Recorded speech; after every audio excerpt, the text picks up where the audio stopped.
صحبت کا بہت بڑا اثر ہے۔ نبی کریم صلی اللہ تعالیٰ علیہ وسلم ارشاد فرماتے ہیں کہ اچھوں کے ساتھ بیٹھنے والے اور بروں کے ساتھ بیٹھنے والے کی مثال ایسی ہی ہے جیسے کوئی عطر کی دکان میں جا کر آیا، عطر نہیں لگایا لیکن دکان میں جا کر کے آیا ہے تو اس کے کپڑے خوشبو سے مہکنے لگ جاتے ہیں۔ عطر نہ بھی لگائے، یہ اچھی صحبت کی علامت ہے۔ اچھوں کے ساتھ بیٹھے گا، اگرچہ وہاں کوئی حصہ بھی نہ لیا لیکن اس صحبت کی خوشبو اس کے جسم میں آنے لگ جائے گی۔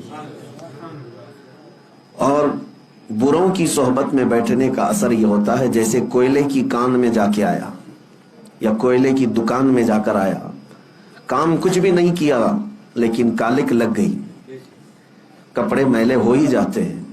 کام کچھ بھی نہ کرو لیکن کوئلے کی کالک لگ ہی جاتی ہے۔ اسی طرح کچھ لوگ برے لوگوں کی سنگت میں بیٹھتے ہیں اور کہتے ہیں میں تو نہیں کرتا، میں تو صرف ان کے ساتھ ایسے ہی بیٹھتا ہوں، بات چیت کرتا ہوں۔ نشہ تو وہ لوگ کرتے ہیں، نشہ وہ لوگ کرتے ہیں، چغلی وہ لوگ کرتے ہیں اور بے حیائی کی باتیں وہ لوگ کرتے ہیں، میں تو ایسے ہی ٹائم پاس کرتا ہوں۔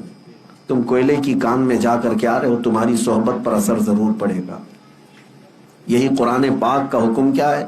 کونوا مع الصادقین، تم سچوں کے ساتھ ہو جاؤ۔ قیامت کے دن اللہ کریم فرماتا ہے کچھ لوگ ایسے ہوں گے صرف دوستی کی وجہ سے دوزخ میں جا رہے ہوں گے۔ 19ویں پارے کی شروع کی آیتیں ہیں۔ اللہ تعالیٰ فرماتا ہے کچھ لوگ پکار کر کہیں گے یا ویلتا لیتنی لم اتخذ فلانا خلیلا، اے کاش اگر میں فلاں کو دوست نہ بنایا ہوتا تو کتنا اچھا ہوتا۔ افسوس کر رہا ہوگا وہاں پر۔ لقد اضلنی عن الذکر، اس دوست نے ہی مجھے اللہ کے ذکر سے غافل کر دیا، گمراہ کر دیا۔ صحبت کا بہت بڑا اثر ہے، بہت بڑا اثر ہے۔ اسی لیے کہتے ہیں نا جیسی چھاؤں ویسا ہی وہ اس کی پرورش ہوتی ہے، اس کی نشو و نما ہوتی ہے۔ یہاں تک کہ یہ تو دنیا کی بات ہے، صحبت دیکھنا بہت ضروری ہے۔ آپ کسی جگہ گھر لے رہے ہیں تو خیال کرتے ہیں کہ آس پاس کیسے لوگ ہیں، خیال کرتے ہیں کیونکہ تمہارا گھر وہاں ہے، تمہارے بیوی بچے رہنے والے ہیں، تم آس پڑوس کا ماحول دیکھتے ہو پھر گھر لیتے ہو۔ اور جس کو فرق نہیں پڑتا صحبت کا تو وہ تو کہیں کچرے میں بھی رہ جائے، لیکن صحبت کا اثر کتنا ہوتا ہے اگر کسی بندے کو احساس ہے تو وہ بہت سوچ سمجھ کر کے اپنی نشست کا انتخاب کرتا ہے۔